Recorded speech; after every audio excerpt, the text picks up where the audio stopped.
ಆತ್ಮೀಯ ಸಾಯಿ ಸ್ಮೃತಿ ವೀಕ್ಷಕರಿಗೆ ನನ್ನ ಸವಿನಯ ನಮಸ್ಕಾರಗಳು.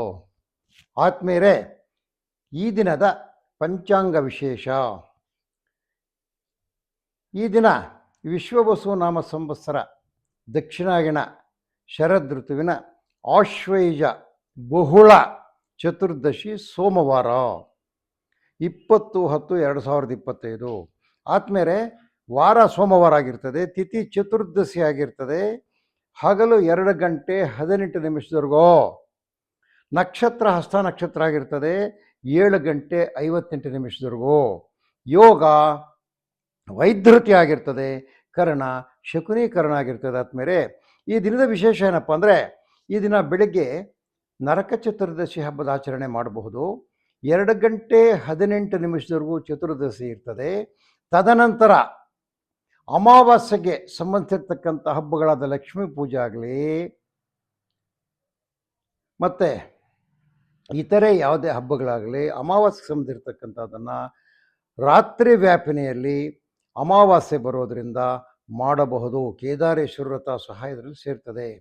ಕೇದಾರೇಶ್ವರ ವ್ರತವನ್ನು ಅಮಾವಾಸ್ಯೆ ದಿನ ಆಚರಿಸ್ತಕ್ಕಂಥವರು ನಾಳೆ 2:19 ಆಚೆಗೆ ಮಾಡಬಹುದು. ಹಾಗೂ ಅಮಾವಾಸ್ಯೆ ಲಕ್ಷ್ಮೀ ಪೂಜೆ ಮಾಡ್ತಕ್ಕಂಥವರು ಕಂಪಲ್ಸರಿಯಾಗಿ ನಾಳೆ ರಾತ್ರಿನೇ ಅಮಾವಾಸ್ಯೆ ಇರೋದ್ರಿಂದ ನಾಳೆ ರಾತ್ರಿನೇ ಮಾಡಬೇಕಾಗ್ತದೆ. ಆದ್ಮೇಲೆ ಇದು ಈ ದಿನದ ವಿಶೇಷ. ಅಂದರೆ ಸೋಮವಾರದ ದಿನ 2:18 ಚತುರ್ದಶಿ, ಆಮೇಲೆ ಅಮಾವಾಸ್ಯೆಗೆ ಸಂಬಂಧಿಸಿರ್ತಕ್ಕಂಥ ಹಬ್ಬಗಳೆಲ್ಲ ಈ ದಿನವೇ ಮಾಡಬಹುದು. ಯಾಕಂದರೆ ಮಾರನೇ ದಿನ 3:15 ಅಮಾವಾಸ್ಯೆ ಮುಗಿದೋಗುತ್ತೆ. ರಾತ್ರಿ ಅಮಾವಾಸ್ಯೆ ವ್ಯಾಪನೆ ಇರ್ತಕ್ಕಂಥವ್ರು ಸೋಮವಾರದ ದಿನ ರಾತ್ರಿನೇ ಎಲ್ಲ ಮಾಡ್ಕೊಳ್ಳಿ ಅಂತ ತಮ್ಮಲ್ಲಿ ಕಳಕಳಿಯಾಗಿ ಮನವಿ ಮಾಡ್ತೀವಿ. ಹಬ್ಬಗಳು ಅವ್ರವ್ರ ಇಷ್ಟತ್ರ ಆಚರಣೆ ಮಾಡ್ಕೊಳ್ಳೋದು, ಅನುಕೂಲಗಳು ತಕ್ಕಂಗೆ ಹಲವು ಕಡೆ ಆಚರಣೆ ಮಾಡ್ತಾರೆ. ಈ ಕೇದಾರೇಶ್ವರ ವ್ರತನ ನಾವು ಬಹಳ ಕಡೆ ನೋಡಿದ್ದೀವಿ. ಕೆಲವು ಕಡೆ ಮೊದಲನೇ ಸೋಮವಾರನೇ ಮಾಡ್ತಾರೆ, ಹಳ್ಳಿಗಳಲ್ಲಿ ಮೊದಲಿಂದ ಪದ್ಧತಿ ಬಂದಿರ್ತದೆ. ಇನ್ನು ಕೆಲವರು 2ನೇ ಸೋಮವಾರ ಮಾಡ್ತಾರೆ, 3ನೇ ಸೋಮವಾರ ಮಾಡ್ತಾರೆ, 4ನೇ ಸೋಮವಾರ ಮಾಡ್ತಾರೆ. ಕೆಲವರು ಏಕಾದಶಿ ಹಬ್ಬದ ದಿನ ಮಾಡ್ತಾರೆ, ತೀರ್ಕಾಂಡ ಏಕಾದಶಿ ಅಂತಾರೆ, ಆ ದಿನ ಮಾಡ್ತಾರೆ. ಕೆಲವರು ಬರ್ತಕ್ಕಂಥ ಅಮಾವಾಸ್ಯೆ, ಯಾವುದೋ ದೀಪಾವಳಿಗೆ ಆದಮೇಲೆ ಬರ್ತಕ್ಕಂಥ ಅಮಾವಾಸ್ಯೆಯಲ್ಲಿ ಸಹ ಈ ಹಬ್ಬನ ಆಚರಿಸ್ತಾರೆ. ಆದ್ದರಿಂದ ಇದರಲ್ಲಿ ಅವರವರ ಪದ್ಧತಿ ಪ್ರಕಾರ ಕೇದಾರೇಶ್ವರ ವ್ರತ ಮಾಡ್ಕೊಳ್ತಕ್ಕಂಥದ್ದು. ಲಕ್ಷ್ಮೀ ವ್ರತ ಮಾಡ್ತಕ್ಕಂಥವ್ರು ಮತ್ತು ಸಾಮಾನ್ಯವಾಗಿ ಈ ದಿನವೇ ಅಮಾವಾಸ್ಯೆ ದಿನವೇ ಮಾಡ್ತಾರೆ. ಇದು ಹಬ್ಬದ ವಿಶೇಷ. ಅದಾದಮೇಲೆ ದ್ವಾದಶ ರಾಶಿಗಳ ಗೋಚಾರಕ್ಕೆ ಬಂದಾಗ ಈ ಮೇಷರಾಶಿಯವರಿಗೆ ಈ ದಿನ ಬಹಳ ನೆಮ್ಮದಿಯ ದಿನ, ನೆಮ್ಮದಿಯ ವಾತಾವರಣ, ಶುಭ ಕಾರ್ಯಗಳಲ್ಲಿ ಪಾಲ್ಗೊಳ್ಳುವಿಕೆ, ವಿದ್ಯಾರ್ಥಿಗಳಿಗೆ ನೌಕರರಿಗೆ ನೆಮ್ಮದಿ, ರೈತರಿಗೆ ಮಾತ್ರ ತ್ರಾಸದಾಯಕವಾದ ದಿನ ಆಗಿರ್ತದೆ. ಶಿವನಾಮ ಸ್ಮರಣೆ ಮಾಡಿ. ಆದ್ಮೇಲೆ 3 ಅದೃಷ್ಟ ಸಂಖ್ಯೆ, ದಕ್ಷಿಣ ಅದೃಷ್ಟ ದಿಕ್ಕು, ಕೆಂಪು ಅದೃಷ್ಟ ಬಣ್ಣ. ಅಲ್ಲಿಂದ ವೃಷಭ ರಾಶಿಗೆ ಬಂದಾಗ ಈ ದಿನ ವೃಷಭ ರಾಶಿಯಲ್ಲಿರ್ತಕ್ಕಂಥವ್ರಿಗೆ ಮಿತ್ರರಿಂದ ಶುಭ ಕಾರ್ಯಗಳಿಗೆ ಆಹ್ವಾನ, ಉತ್ತಮವಾದ ವಾತಾವರಣ, ಹಣಕಾಸಿನ ಕೊರತೆಯಲ್ಲಿ ಸ್ವಲ್ಪ ಮುನ್ನಡೆ. ಯಾಕಂದರೆ ಖರ್ಚು ಜಾಸ್ತಿ ಇರ್ತದೆ, ಲಾಭ ಕಡಿಮೆ ಇರ್ತದೆ. ಆದರೆ ಎಲ್ಲ ಕಾರ್ಯಗಳು ಶುಭಕರವಾಗಿ ನೆರವೇರ್ತದೆ. ಆದಮೇಲೆ ನೌಕರರಿಗೆ ಯಾವುದೇ ನೌಕರರಾಗಲಿ ಬಿಡಿ, ಅವರಿಗೆ ಶುಭ ದಿನ. ಇವರು ಸಹ ಪರಶಿವನನ್ನು ಧ್ಯಾನ ಮಾಡಬೇಕು. 2 ಅದೃಷ್ಟ ಸಂಖ್ಯೆ, ಪಶ್ಚಿಮ ಅದೃಷ್ಟ ದಿಕ್ಕು, ಕಪ್ಪು ಅದೃಷ್ಟ ಬಣ್ಣ. ವೃಷಭ ರಾಶಿಯಿಂದ ಮಿಥುನ ರಾಶಿಗೆ ಬಂದಾಗ ಮನೆಯಲ್ಲಿ ಶುಭವಾದ ವಾತಾವರಣ, ಮಕ್ಕಳ ಬಗ್ಗೆ ಹೆಮ್ಮೆ, ಆದಾಯದಲ್ಲಿ ಸ್ಥಿರತೆ, ಅದು ಕಡೆ ಕಡಿಮೆನೂ ಆಗಲ್ಲ, ಹೆಚ್ಚು ಆಗಲ್ಲ. ನೌಕರಿಯಲ್ಲಿ ಯಶಸ್ಸು, ಶುಭಕರವಾದ ದಿನ, ಶುಭಕರವಾಗಿರತಕ್ಕಂಥ ಸನ್ನಿವೇಶಗಳು. ಗುರುಗಳನ್ನು ಧ್ಯಾನ ಮಾಡಿ, ಗುರು ಬ್ರಹ್ಮ ಗುರು ವಿಷ್ಣು ಅಂತೇಳಿ. 1 ಅದೃಷ್ಟ ಸಂಖ್ಯೆ, ಪೂರ್ವ ಅದೃಷ್ಟ ದಿಕ್ಕು, ಬಿಳಿ ಅದೃಷ್ಟ ಬಣ್ಣ. ಅಲ್ಲಿಂದ ಹೊರಕ್ಕೆ ಕರ್ಕಾಟಕ ರಾಶಿಗೆ ಬಂದಾಗ ನೀವು ಕರ್ಕಾಟಕ ರಾಶಿಯವರು ರಾಜಕೀಯ ಕ್ಷೇತ್ರದಲ್ಲಿ ಇರತಕ್ಕಂಥ ಜನ ಹಲವಾರು ಸಮಸ್ಯೆಗಳಿಂದ, ತೊಂದರೆಗಳಿಂದ ಬಳಲ್ತಾ ಇರ್ತಾರೆ. ಅವರಿಗೆ ಈ ದಿನ ತೊಂದರೆಗಳು ನಿವಾರಣೆ ಆಗ್ತದೆ. ಆದರೂ ಸಹ ವೃಥಾ ತಿರುಗಾಟ, ಕಾರ್ಯ ಪ್ರಗತಿಯಲ್ಲಿ ವಿಘ್ನ. ರೈತರಿಗೆ ಹಾಗೂ ರೈತ ಕಾರ್ಮಿಕರಿಗೆ ಶುಭಕರವಾದ ದಿನ. ಇವತ್ತು ನೀವು ಸಹ ಈ ಕೇದಾರೇಶ್ವರನ ಧ್ಯಾನ ಮಾಡಿ. 2 ಅದೃಷ್ಟ ಸಂಖ್ಯೆ, ಅದೇ ರೀತಿಯಲ್ಲಿ ಪಶ್ಚಿಮ ಅದೃಷ್ಟ ದಿಕ್ಕು, ಕಪ್ಪು ಅದೃಷ್ಟ ಬಣ್ಣ. ಕರ್ಕಾಟಕದಿಂದ ಸಿಂಹರಾಶಿಗೆ ಬಂದಾಗ ಗುರುವಿನ ಕೃಪೆಯಿಂದ ಯತ್ನಗಳು ಸುಗಮ. ನೋಡಿ, ಇವತ್ತು ಯಾವುದು ಬಹಳ ಯತ್ನಗಳು ಮಾಡ್ತೀರಿ, ಪ್ರಯತ್ನಗಳು, ಆ ಪ್ರಯತ್ನಗಳೆಲ್ಲ ಸುಗಮವಾಗ್ತದೆ. ಉತ್ತಮ ಬಾಂಧವ್ಯ ಬಂಧುಗಳಲ್ಲಿ, ಸ್ನೇಹಿತರಲ್ಲಿ ಒಳ್ಳೆ ಬಾಂಧವ್ಯ ಇರ್ತದೆ. ಶುಭ ದಿನ. ಈ ಮಕ್ಕಳಿಗೆ ಶುಭಕರವಾದ ಸುದ್ದಿ ಬರ್ತದೆ, ಏನೋ ಗೃಹ ಸೌಖ್ಯ ಇರ್ತದೆ.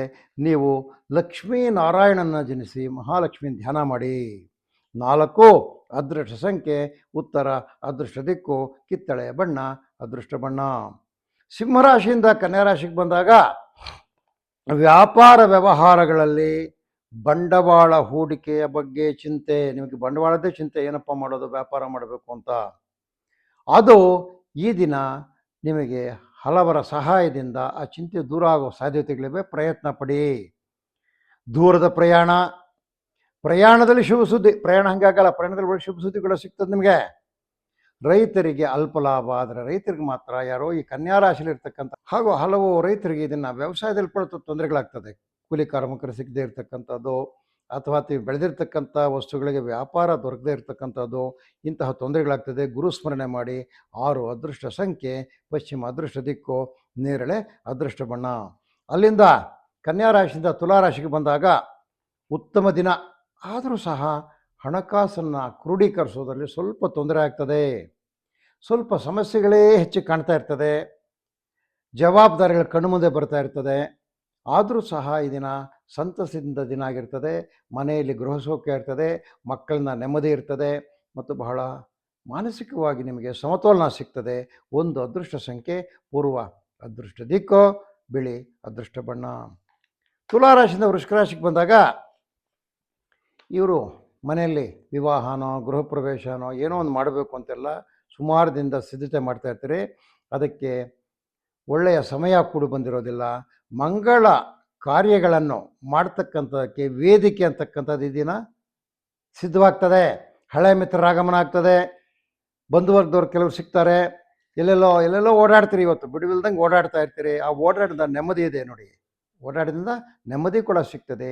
7 ಅದೃಷ್ಟ ಸಂಖ್ಯೆ ಉತ್ತರ, ಅದೃಷ್ಟ ದಿಕ್ಕು ಹಳದಿ, ಅದೃಷ್ಟ ಬಣ್ಣ. ಆದ್ಮೇಲೆ ಅಲ್ಲಿಂದ ಮುಂದಕ್ಕೆ ಧನುಸ್ಸು ರಾಶಿಗೆ ಬಂದಾಗ, ಧನುಸ್ಸು ರಾಶಿಯವರಿಗೆ ವ್ಯವಸ್ಥೆಗಳಲ್ಲಿ ತೊಡಕು. ಏನೋ ವ್ಯವಸ್ಥೆ ಮಾಡಬೇಕು, ಹಬ್ಬದ ವ್ಯವಸ್ಥೆ, ಇನ್ನೊಂದು ವ್ಯವಸ್ಥೆ, ಅದು ಇದು ಮಾಡಬೇಕಾದಾಗ ಈ ಧನುಸ್ಸು ರಾಶಿಯವರಿಗೆ ತೊಡಕು ಕಾಣ್ತದೆ. ಮಿತ್ರರ ಆಗಮನ. ನಿಮ್ಮ ಸ್ನೇಹಿತರೆಲ್ಲೋ ಹೋಗಿರ್ತಕ್ಕಂಥವ್ರು ಬಂದಿರ್ತಾರೆ. ಶುಭ ಕಾರ್ಯದ ಚಿಂತೆ, ಏನಾದರೂ ಒಳ್ಳೆ ಕಾರ್ಯ ಮಾಡಬೇಕಂತಕ್ಕಂಥ ಚಿಂತೆ ಇರ್ತದೆ. ನೀರಸ ವಾತಾವರಣ. ಹಣಕಾಸು ನಿರ್ವಹಣೆಯಲ್ಲಿ ಪ್ರಗತಿ. ನೀವು ಸಹ ಲಕ್ಷ್ಮೀ ಜನಾರ್ದನನ್ನು ಧ್ಯಾನಿಸಿ. 7 ಅದೃಷ್ಟ ಸಂಖ್ಯೆ ಉತ್ತರ, ಅದೃಷ್ಟ ದಿಕ್ಕು ಹಳದಿ, ಅದೃಷ್ಟದ ಬಣ್ಣ. ಅಲ್ಲಿಂದ ಮಕರ ರಾಶಿಯವರು ನೋಡಿಲಿ, ಕುಟುಂಬದಲ್ಲಿ ಒಳ್ಳೆಯ ಹೊಂದಾಣಿಕೆ. ಇವತ್ತು ನಿಮ್ಮ ಕುಟುಂಬ ಸದಸ್ಯರು, ಅಣ್ಣ ತಮ್ಮ ಅಕ್ಕ ತಂಗಿ ಎಲ್ಲರೂ ಒಂದು ಹೊಂದಾಣಿಕೆಯಿಂದ ಇವತ್ತು ಕೆಲವು ಕಾರ್ಯತಂತ್ರ ಮಾಡ್ತೀರಿ. ಮಕ್ಕಳ ವಿದ್ಯಾಭ್ಯಾಸದ ಚಿಂತೆಗೆ ಸಲಹೆಗಳು. ನಿಮ್ಮ ಮಕ್ಕಳಿಗೆ ವಿದ್ಯಾಭ್ಯಾಸದಲ್ಲಿ ಕೊರತೆ ಇರೋದಕ್ಕೆ ಏನು ಮಾಡಬೇಕು ಅಂತ ಬಹಳಷ್ಟು ಸಲಹೆಗಳು ಬರ್ತದೆ.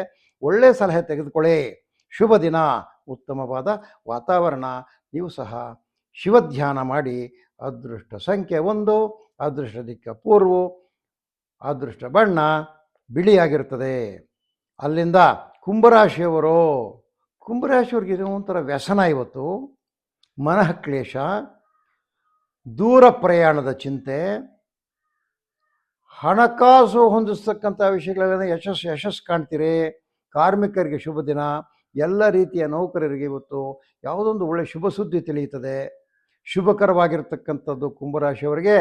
ನೀವು ನಾರಾಯಣ ನಾಮಸ್ಮರಣೆ ಮಾಡಿ. ಓಂ ನಮೋ ನಾರಾಯಣಾಯ ಅನ್ನಿ.